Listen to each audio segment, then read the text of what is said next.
Celta Vigo, Real Madrid. On se rapproche de l'implosion totale du côté de la Casablanca. Bonjour à tous les amis, très heureux de vous retrouver dans une nouvelle Prévia. Faire une Prévia un jeudi, c'est très rare puisque oui, on va donc jouer un vendredi du côté du Real Madrid. Je pense que c'est la première fois. Hier, pas eu de contenu, mais j'ai une bonne nouvelle, c'est parce que je suis allé chercher mes livres qui sont, ça y est, imprimés. Donc vous aurez mes livres mis à la vente sur la boutique à la fin du mois. Très fier et très heureux de voir que ce projet est arrivé à bout. Et il y en aura que 50 qui seront mis à la vente à la fin du mois. Donc les premiers arrivés seront les premiers servis. Mais j'aurai le temps de vous en reparler un peu plus tard dans le mois. On retourne à nos moutons. Et je sais qu'il y a une erreur puisque Mastantuono est suspendu. Mais Marca parle de lui. Vous inquiétez pas, la miniature ne sera pas la même. On va donc parler de la presse, de l'actualité du Real et de la conférence de presse d'Arbeloa qui s'est terminée il y a une bonne heure. Celta, elle arrive en pleine forme. C'est peut-être pas une bonne nouvelle d'ailleurs pour le Real. Ma composition en direct et bien sûr mes pronostics avec mon partenaire Unibet qui retransmet le match, vous le voyez sur Unibet TV, et qui vous rembourse jusqu'à 100 € de bonus bet si votre premier pari est perdant. Ça se passe avec le lien en description. Ça soutient la chaîne, mais maintenant vous devez parier avec responsabilité car les jeux d'argent sont strictement réservés aux personnes majeures, les amis. Nous passons à la presse nationale, avec évidemment As, mais aussi Marca, qui titre sur la Real Sociedad, qui va donc affronter dans un Griezmannico l'Atlético pour une finale entre Griezmann et l'Atlético et son ancien club, la Real Sociedad, pour gagner la Copa del Rey 2026. On va voir ce que nous dit Marca ce matin, avec Bellingham qui suit le plan de Kylian Mbappé, c'est-à-dire qui se fait suivre en dehors du Real Madrid.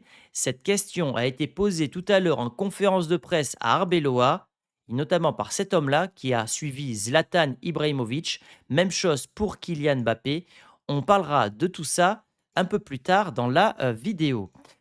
Pour la suite de l'actualité du Real, donc Mastantuono est suspendu pour 2 matchs. Voilà, on le voit, suspendu pour 2 matchs pour des insultes proférées à l'arbitre. 15 fois titulaire cette saison, 3 goals et une assist. Bon, on n'est pas sur le transfert du siècle. Il y avait peut-être mieux à dépenser comme argent, peut-être d'aller chercher un Zubimendi par exemple. Donc je suis plutôt déçu moi de l'apport de Mastantuono, même si voilà, je m'attendais peut-être à un peu mieux. Maintenant, c'est sa première année, etc. Donc, vous voyez, il n'y a pas grand-chose à se mettre sous la dent côté Real Madrid. Donc, on part voir justement l'actu que j'ai loupé hier. Rodrigo veut rester pour écrire son histoire au Real Madrid. Il a refusé des offres cet été du PSG, de City, de l'Arabie Saoudite.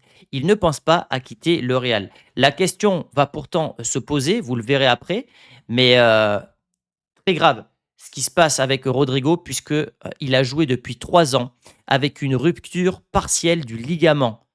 C'est absolument honteux. Ça veut dire qu'au Real, on fait jouer des joueurs blessés, qu'il y a beaucoup de joueurs blessés, que cet effectif n'est pas assez élargi et que le suivi médical est absolument catastrophique. Ça va à l'encontre de l'intégrité physique des joueurs. Donc quand j'entends aujourd'hui que certains joueurs se préservent au vu du mondial, je ne suis pas forcément surpris parce que la rareté du mondial fait que tu peux revoir tes priorités, même si c'est le Real Madrid qui te paye.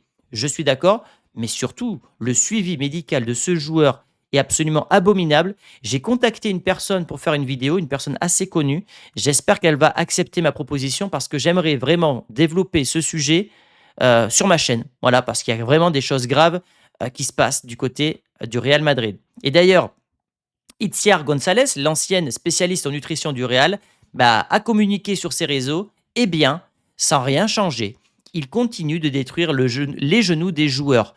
De décembre 24 à mars 25, ces changements étaient conformes à plusieurs de mes directives. Regardez les statistiques sur les blessures. Elle sous-entend que les médecins du club sont indirectement responsables des blessures du Real Madrid par rapport au process médical, mais également par rapport et surtout par rapport à la nutrition. Évidemment qu'il y a un lien de cause à effet entre la nutrition et les blessures, mais comme certains abonnés me l'ont dit dans les lives que j'ai pu faire cette semaine, l'état de la pelouse du Bernabéu serait directement concerné puisqu'en interne, le club a constaté que toutes les blessures au genou survenues récemment, en tout cas sur les dernières années, les 3 dernières années, se sont produites lors des matchs à domicile ou lors des séances d'entraînement. C'est El Mundo, voilà, Le Monde en Espagne, qui nous partage ça. Donc évidemment, ça serait multifactoriel, mais ça veut dire que ce Real n'est pas spécialement maudit, mais que tout pourrait s'expliquer à travers l'état de la pelouse. J'avoue qu'en tant qu'ancien paysagiste, j'ai du mal quand même à comprendre comment une pelouse qui n'est pas synthétique peut être à l'origine des blessures. Est-ce que c'est la texture qui est différente? Je vais me renseigner et si je trouve des réponses, je vous les partagerai évidemment. Et concernant Rodrigo, pour revenir sur le Brésilien, il y a deux choses à noter. C'est qu'il va revenir en 2027, il sera alors à un an de la fin de son contrat, donc potentiellement, il sera en position de force vis-à-vis du Real Madrid. Et surtout, on voit qu'on a loupé le coche pour le vendre puisque sa valeur marchande ne cesse de diminuer. Et avec cette très très grave blessure, je pense qu'on va passer sous la barre des 50 millions, voire des 40 millions d'euros pour le Brésilien. Maintenant, on lui souhaite un prompt rétablissement. J'espère qu'il reviendra aussi en forme qu'on l'avait connu notamment au mois de décembre. Et c'est malheureux, et c'est tragique. On a vu que Carlo Ancelotti, qui d'ailleurs au passage me manque terriblement, voilà. Maintenant, quand on voit qu'on a Arbeloa qui, moi, me dégage rien personnellement, je n'aime pas spécialement Arbeloa. Je n'ai rien contre lui, mais en tout cas, je n'aime pas ce qu'il dégage. Je n'aime pas ce body language. Et Carlo me manque. Voilà. Alors, tout n'était pas rose avec lui. Je pense que le vestiaire regrette son comportement vis-à-vis du coach italien, puisque ils n'ont pas été professionnels, ce qui a poussé la direction à le pousser dehors poliment. Carlo Ancelotti a appelé Rodrigo dès qu'il a appris la blessure. Les deux hommes ont eu une longue conversation. L'entraîneur lui a offert son soutien, l'a consolé, lui a dit qu'il le reverrait après la Coupe du Monde. Coup dur donc pour Carlo Ancelotti et la Seleção, ce qui fait peut-être la bonne affaire de Neymar, voire d'Hendrick. Quand il y a une mauvaise nouvelle quelque part, ça fait toujours la bonne nouvelle de quelqu'un, même si on l'a vu que Neymar était très triste pour son compatriote. Mais en tout cas, voilà, c'est quand même malheureux que Rodrigo, à seulement 25 ans, se fasse des croisés. Et quand on voit dans ce sport le avant-après concernant ce genre de blessure, il y a un monde où on ne reverra plus jamais un Rodrigo tel qu'on l'a connu. C'est malheureux, malheureux. Dans la rubrique Mercato, le Real, d'après El Corriere dello Sport, envisage sérieusement d'engager Allegri comme nouvel entraîneur. Alors, mon travail en tant que créateur du Real va être de vous partager les infos et de vous donner mon avis quant à la fiabilité de ces informations. On va avoir beaucoup d'informations qui vont sortir jusqu'au mois de juin. Ça fait le jeu des médias, le Real implose, donc ce Real va se reconstruire. Allegri était déjà un nom cité euh, avec le Real en 2021, voilà, de mémoire. Donc je ne suis pas surpris que son nom ressorte, mais comme l'a dit Fabrizio Romano, voilà, plein de noms vont sortir dans les prochains mois. Cette information n'est pas très crédible pour l'instant. Et je ne serai pas pour l'arrivée d'Allegri. Je ne suis pas spécialement fan du Arambol, je ne sais pas comment on dit pour lui, ou du Inshallah Ball, je ne sais plus. Je ne suis pas très fan d'Allegri. Mais par contre, je suis fan de lui. Jürgen Klopp aimerait de nouveau entraîner. Le Real Madrid serait le seul club capable de le séduire. Il y a aussi, et c'est pas mentionné, la National Mannschaft, l'équipe d'Allemagne, puisque, comment il s'appelle, Nagelsmann pourrait quitter ses fonctions à l'issue du mondial. Et il y a deux équipes qui peuvent le séduire. L'équipe nationale allemande, qui serait un poste beaucoup plus tranquille, sans stress pour lui. Et le Real Madrid, en pleine implosion. Et je pense qu'à choisir, il ira vers l'Allemagne, surtout quand on voit que tout est mal fait en ce moment du côté du Real Madrid. Le Real Madrid voudrait voir Klopp comme l'entraîneur de l'équipe première d'après Sacha Tavolieri, Sky Sport. Affaire à suivre. Vitinha, sur son transfert au Real Madrid. Il a coupé court aux rumeurs, donc on ne fera plus normalement de vidéos sur Vitinha. En tout cas, je me souviendrai de cette déclaration-là. Un transfert au Real cet été, ça serait une erreur de quitter le PSG. Je me sens très bien ici, j'adore être ici, ma famille aussi. Je ne pense pas que ça soit la meilleure chose à faire pour moi en ce moment. Je sens que les supporters du PSG m'apprécient et j'ai le sentiment d'avoir gagné une affection. Enfin, leur affection. Nous avons une équipe fantastique et un entraîneur incroyable. Évidemment, dans la vie, et ça vaut pour tout, c'est un conseil que je peux vous donner du haut de mes 37 ans, dans la vie, on sait ce qu'on perd, on ne sait pas ce qu'on gagne. Il a un poste incroyable, un rôle incroyable au PSG, il est adoré des fans. Pourquoi quitterait-il une équipe qui va peut-être faire le back-to-back pour aller dans une équipe qui est au plus bas, qui est en train de se casser la gueule violemment? Évidemment, moi je suis à la place de Vitinha aujourd'hui, je reste à Paris. Il fait bon vivre à Paris, Paris est une ville exceptionnelle, tu es une star, ton entraîneur t'adore, tu es adoré de tes fans. Pourquoi tu irais au Real dans ce bourbier sans nom? évidemment. Sans, sans rajouter que, le président n'a aucun intérêt à vendre l'un de ses meilleurs joueurs à un concurrent direct en Ligue des Champions. Ce qui nous amène donc du coup au match contre le Celta avec tous ces absents. On a eu des confirmations sur le retour de Camavinga et sur l'absence d'Alaba, mais ça fait Bappé, Mastantuono, Bellingham, Carreras, Hausen, Militao qui sont absents. Ça fait beaucoup, ça fait peut-être trop, et tout me laisse à penser qu'on ne s'imposera pas du côté de la Galice, mais ça vous verrez mon pari, mon pronostic en fin de vidéo. On arrive donc à la conférence de presse d'Arbelois qui a eu lieu ce matin. Je parle tous les jours à Kylian Mbappé. Nous maîtrisons la situation. C'est un processus où il faut avancer étape par étape, jour après jour.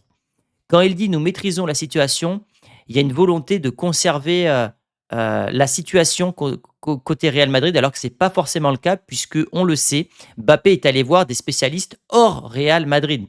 Mais il y a une sensation de vouloir garder la face, j'ai l'impression. Et là, quand Arbeloa parle, j'ai l'impression qu'il transmet un message de la direction. Si on perd demain, on se battra pour l'après-demain. Pour ces 3 points, on peut encore gagner. Tant que mathématiquement c'est possible, il faut se battre. Alors ça, c'est typiquement le discours d'une équipe qui est en mode loser, qui perd. Tant que mathématiquement c'est possible, on peut le faire. Oui, bah alors, tous ceux qui perdent, ils disent ce genre de discours. C'est pas le discours d'une équipe qui est leader. Donc lui il dit ce qu'il peut pour répondre aux questions des journalistes. C'est pas évident, je vous l'accorde, mais c'est synonyme pour moi d'une équipe qui ne va pas bien. Une saison sans trophée, nous sommes tous optimistes à ce que je vois. Je ne pense qu'au Celta et je ne pense à rien d'autre. Évidemment, moi je vous ai parlé du mur du mois de mars et cette saison sans trophée sera actée peut-être dès la semaine prochaine puisqu'on peut perdre du côté de la Galice, on peut prendre une branlée à domicile contre City et la saison serait d'ores et déjà perdue pour la Casablanca. 2 défaites consécutives en Liga, dans une équipe comme le Real Madrid, la défaite est toujours difficile à encaisser, ça c'est vrai, plus qu'ailleurs. Mais pour l'instant, on ne pense qu'au match de demain, on sait le niveau qu'il nous faudra pour gagner. Tout dépendra de notre niveau, de notre sérénité, de notre confiance. Le passé n'existe plus. Le passé n'existe plus, pour autant, il parle du passé quand ça l'arrange, hein, notamment dans sa première déclaration en conférence de presse sur le passé. Il a sorti plein d'exemples sur le passé, mais quand le passé ne l'arrange pas, alors non, le passé n'existe plus, bien sûr. 11 joueurs absents demain, c'est ce qu'on vit depuis 4 ans au Real Madrid. On a constamment des blessures. Et c'est assez criant de désarroi de voir que cette direction ne réagit pas, en fait. C'est ça qui moi, me désole. C'est le Real Madrid. On ne se cherche pas d'excuses, c'est vrai. On doit grandir dans l'adversité, c'est vrai. Quand on mène 3-0, c'est très facile d'enfiler ce maillot, d'être un grand professionnel. C'est maintenant qu'il faut se montrer. Et là, pour le coup, je trouve que c'est très juste. Hein, c'est toujours bien de prendre le maillot du Real quand ça va bien, mais quand ça va mal, ben, tu as la pression qui va avec. Et je trouve qu'il a très bien dit, il a très bien formulé cette phrase dans le sens qu'il faut assumer ses responsabilités. Quand tu joues à Madrid, c'est dans les bons et dans les mauvais moments, et il faut savoir assumer ses responsabilités. Bellingham et Mbappé qui soignent leurs blessures à l'étranger. Toutes ces décisions sont supervisées par les médecins du club. Absolument tout est supervisé. Nous maîtrisons la situation. Oui, bon, ben, ils veulent garder la face, mais évidemment qu'ils ne l'ont pas et qu'ils ne maîtrisent pas, selon moi, la situation. Car quand les joueurs commencent à aller voir ailleurs, c'est qu'il y a un problème en interne. Et ce problème en interne, il existe, puisque je vous l'ai partagé tout à l'heure dans la vidéo. Le principal problème, c'est de trouver une régularité. Ce n'est pas facile, je pense que je me répète, mais nous n'avons pas eu assez de temps pour travailler. Nous avons eu presque plus de matchs que d'entraînements. Tu as accepté le poste, tu savais de quoi il en était. Donc maintenant, pareil, toi tu dois assumer. Tu demandes à tes joueurs d'assumer. Ne commence pas à chercher des excuses. Tu es le chef du navire. Quand tu as signé le contrat, tu savais dans quel état était le bateau. Tu savais que le bateau prenait l'eau. Maintenant, si tu commences à te noyer, il ne faut pas chercher d'excuses. Et enfin, Alaba sera forfait demain. Asensio, on verra. Et sinon, Thiago Aguado ou Lamine Fati joueront à suivre, mais Alaba ne sera pas là demain, c'est certain. Ce qui nous amène au Celta Vigo, les amis, une équipe qui arrive en pleine bourre puisqu'ils sortent de 4 victoires consécutives.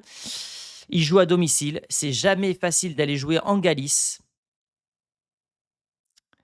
Et ça, c'est pas une bonne nouvelle. Alors là, ils avaient eu un run plutôt catastrophique. Donc, c'est une équipe qui est capable d'alterner des bonnes séries et des mauvaises séries.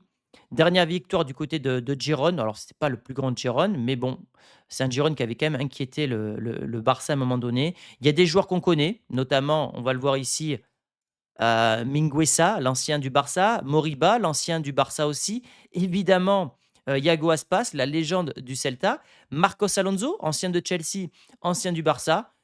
Après, je connais pas tous les joueurs, mais c'est une équipe qui fait son taf et qui est au classement et combien d'ailleurs? On va aller voir. Le Celta qui est, 6e mine de rien, donc ils font une bonne saison. Voilà, 10 victoires, 10 nuls et seulement, 6 défaites, hein. C'est pas beaucoup 6 défaites. C'est seulement 2 de plus que le Real et que le Barça. Donc, ça sera un déplacement très, très, très compliqué pour le Real Madrid. Au niveau des, confrontations directes, ce Real mène 25 victoires à 4. Il y a eu 3 matchs nuls. Lors des derniers déplacements, on s'est imposé en Galice 2-1 avec, but de Mbappé, but de Vinicius. Tac, tac, tac, donc ça c'était 2-1. On s'est imposé en 2023 également. On s'est imposé en 2022 également, à 2 reprises, donc visible et même en 2021. Donc on s'impose très régulièrement du côté du Vigo. On verra si ce sera le cas, encore une fois, en 2026. Ce qui nous amène à la composition que je vois pour ce match contre Vigo. Ça va être compliqué de faire une équipe avec autant d'absents, mais je vois évidemment Courtois dans les buts, qui va être à mon avis très sollicité. Fran Garcia à gauche, puisque on le sait, Carreras est suspendu. Alors c'est Francisco Garcia. Voilà. Trent à droite. Dans l'axe, je vois Raúl Asensio jouer malgré la blessure avec Rudiger. Tchouaméni sera présent. Camavinga fera son retour. Valverde sera également de la partie. Je vois Brahim titulaire. Je vois Vinicius à gauche. Et je vois Gonzalo en pointe. Voilà pour la compo que je vous propose. C'est quand même une équipe qui est très très loin des standings du Real Madrid. Regardez le niveau d'exigence qu'on a aujourd'hui. Camavinga, Tchouaméni, Valverde, c'est moche à en crever. Francisco Garcia, Asensio, Rudiger, c'est mauvais comme tout. Et une attaque Vinicius, Garcia, Brahim Diaz. Voilà ce qu'on a aujourd'hui en 2026 comme équipe au Real Madrid. C'est absolument dramatique. Souvenez-vous qu'il y a moins de 10 ans, on avait 2 équipes au Real avec des remplaçants comme Rames Rodriguez, Morata, Lucas Vasquez. On avait Kovacic, on avait des joueurs de partout. Une équipe A qui était absolument incroyable et tueuse comme jamais on l'a eu. Et 10 ans plus tard, moins de 10 ans plus tard, on a cette équipe-là. C'est absolument dramatique et c'est tellement révélateur de ce qui se passe au Real. Ce qui nous amène, les amis, à mon pronostic avec donc Unibet qui vous rembourse jusqu'à 100 euros de bonus bet si votre premier pari est perdant. Vous devez parier avec responsabilité. Les jeux d'argent sont strictement réservés aux personnes majeures. Ce Real est favori à 2,14. Eh bien, vous savez quoi? Et c'est très rare que je pronostique contre mon club cette saison. Je vais aller sur le Celta Vigo ou le match nul coté à 1,61. Je pense que, en tout cas dans ma théorie, dans ma prophétie du mois de mars, on va avoir une seule victoire contre Elche, ou 2 peut-être. Je ne vois pas ce Real s'imposer à Vigo, surtout vu la dynamique du club galicien, surtout vu le 11 que je vous ai proposé et qui sera sans doute pas loin de la vérité ce vendredi soir. Je vois pas comment on peut gagner avec autant de faiblesses physiques, autant de faiblesses mentales, avec une attitude des joueurs qui est minable, pitoyable. Je ne vois pas ce Real s'imposer. Je suis désolé. But pour les 2 équipes, oui, on peut aller dessus. On peut aller dessus. Ouais, c'est pas déconnant d'aller dessus. Au niveau du score exact, je partirais sur un 2-1 moi, pour Vigo. Coté à 9,60. Ouais, je vois pas le Real marquer plus de buts. Je vois pas le Real marquer plus de buts. Je sens qu'on va encore avoir un Vinicius qui va s'entêter à vouloir créer de l'exploit. Et puis pour ceux qui veulent, peut-être se se protéger un peu plus, vous avez le 2-1, 3-1 ou 4-1 pour le Celta, coté à 7. Et au niveau des buteurs, si on doit mettre un buteur côté Real, Vini coté à 2,19, je sais même pas si ça vaut le coup d'aller sur lui. Peut-être si, parce qu'il va tirer les pénaltys sans Mbappé, mais ouais, c'est très, très chaud, hein, très, très chaud. Je regarde s'il y a d'autres paris qui peuvent être intéressants. L'équipe qui marquera, non, c'est pas ça. Non, non, non, je vois pas d'autres paris malheureusement à vous proposer les amis. Donc je ne vois pas ce Real s'imposer. Je vois ce Real s'incliner les amis malheureusement.